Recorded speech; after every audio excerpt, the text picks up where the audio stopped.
Saludos a todos, nos encontramos una vez más aquí para hablar de Dios. Durante varios encuentros hemos estado hablando sobre los sacramentos de la Iglesia Católica o los sacramentos de la Iglesia. Los sacramentos de la Iglesia hemos venido diciendo que son 7 y que vamos a dividirlos en 3 grupos. La semana pasada hablamos de los sacramentos que llamamos de la iniciación cristiana, que son el bautismo, la confirmación y la comunión o Eucaristía. Algo que debí precisar la semana pasada y que hoy puedo hacerlo es que el sacramento del bautismo y el sacramento de la confirmación son sacramentos que imprimen carácter. ¿Y qué significa eso? Cuando decimos que un sacramento imprime carácter, quiere decir que solo se da una sola vez y que vale para toda la vida. Así sucede entonces con el bautismo y la confirmación. No así con el sacramento de la comunión o de la Eucaristía, donde vamos a comulgar en cada encuentro, en cada celebración, en cada, valga la redundancia, misa o Eucaristía. Muy bien, hoy vamos a hablar sobre los sacramentos pastorales o de la salud, saludables, ¿no? O de curación, para ser más preciso, que son el sacramento de la penitencia o la confesión, como comúnmente lo llamamos aquí en República Dominicana, y también el sacramento de la unción de los enfermos. 2 sacramentos que están atestiguados en la Sagrada Escritura. Por ejemplo, cuando comenzamos con la penitencia, podemos ir a Mateo 16:15, si mal no recuerdo, y podemos ver que el Señor otorga este sacramento, esta gracia a los apóstoles. Dice Mateo 16:15: Dichoso tú, Simón, hijo de Jonás. Dice Mateo 16:19, para ir al texto preciso, dice: A ti te daré las llaves del reino de los cielos.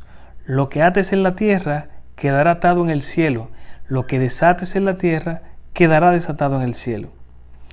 En este texto, Mateo 16, capítulo 16, versículo 19, se basa la Santa Iglesia y en algunos más, pero este como el principal, para decir que Dios otorgó las llaves o el poder de atar y de desatar, o en un lenguaje más llano, de perdonar o no perdonar pecados a los ministros de la Iglesia. Esto por un lado. Por otro lado, vemos entonces en la carta del apóstol Santiago, casi al final de la Sagrada Escritura, donde dice en su capítulo 5, versículo 13, dice: Si alguno de ustedes sufre, que ore. Si está contento, que cante alabanzas. Si uno de ustedes cae enfermo, que llame a los ancianos de la comunidad. Otra traducción diría a los presbíteros, que es el término anciano de la comunidad, para que recen por él y lo unjan con aceite, invocando el nombre del Señor. Invocando el nombre del Señor y su Santo Espíritu. Muy bien, entonces vamos a ver. Hemos seguido una secuencia sobre cada sacramento respondiendo 4 preguntas básicas: ¿quién, cómo, cuándo y dónde? Entonces comencemos por la penitencia. ¿Quién es el ministro ordinario de la penitencia? El sacerdote, solo el sacerdote. ¿Quiénes son los sacerdotes? Los sacerdotes son los presbíteros y los obispos. Entonces, ¿puede un diácono confesarme? No, no puede. No es un ministro ni siquiera extraordinario. No existen ministros extraordinarios en un lenguaje común sobre este sacramento. Podemos profundizar después, más adelante, sobre a qué podemos llamar ministro extraordinario del sacramento de la confesión. Pero por ahora no es nuestro punto. Muy bien, ¿cómo se celebra el sacramento de la confesión o de la penitencia? Tú te acercas a un sacerdote, le pides confesarte o con una cita previa. Entonces luego vas, hacen un introito o una introducción, Ave María Purísima, sin pecado concebida o algo similar, y luego entonces tú confiesas tus pecados de una forma clara y llana al sacerdote. Luego el sacerdote invoca, imponiendo las manos sobre ti, una oración que dice más o menos así: Dios Padre misericordioso, que reconcilió consigo al mundo por la muerte y resurrección de su Hijo y derramó el Espíritu Santo para el perdón de los pecados, te conceda el perdón y la paz. Y después dice: y yo te absuelvo En el nombre del Padre, y del Hijo, y del Espíritu Santo. Amén. Esa es la invocación con la cual se perdona los pecados al penitente. Luego el sacerdote lo levanta si se arrodilló, o lo ayuda, le da ánimos y lo despide con un saludo de paz, una despedida de paz. Muy bien, eso es por un lado. La unción de los enfermos es un poco, podemos decir, un poco más compleja, pero lo que sí tiene que saberse es que se unge con aceite, con el óleo de los enfermos, que se bendice el día de la misa crismal, que normalmente se celebra un jueves santo en la mañana. En esa misa también se hacen las renovaciones de las promesas sacerdotales. Muy bien, entonces, ¿dónde se unge? Dice el ritual que se unge en la parte enferma, si se puede. Si no, se hace el signo de la cruz en las manos, en la frente y cerca de la parte enferma.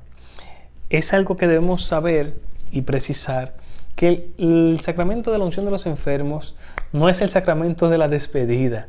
Cuando una persona solicita que ungirse por una enfermedad o por una operación también, cuando se va a operar, no quiere decir que se hace la unción para despedir, para que ya tú te mueras en paz. No. La intención primera de la unción de los enfermos es que el fiel creyente se cure.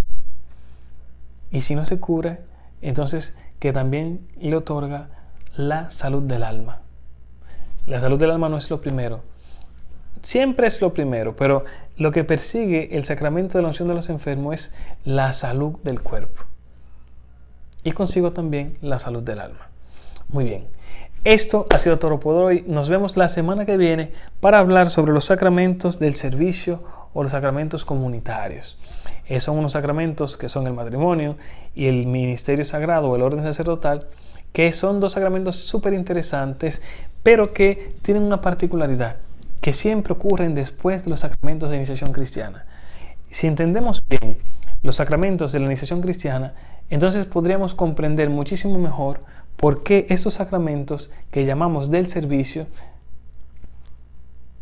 por qué están aquí detrás. Y podríamos tener una comprensión más amplia de lo que conlleva recibir estos sacramentos o de optar por ellos, porque en realidad los sacramentos del servicio son una opción libre de cada fiel cristiano. Nos vemos la próxima semana para otra entrega de este segmento Hablemos de Dios.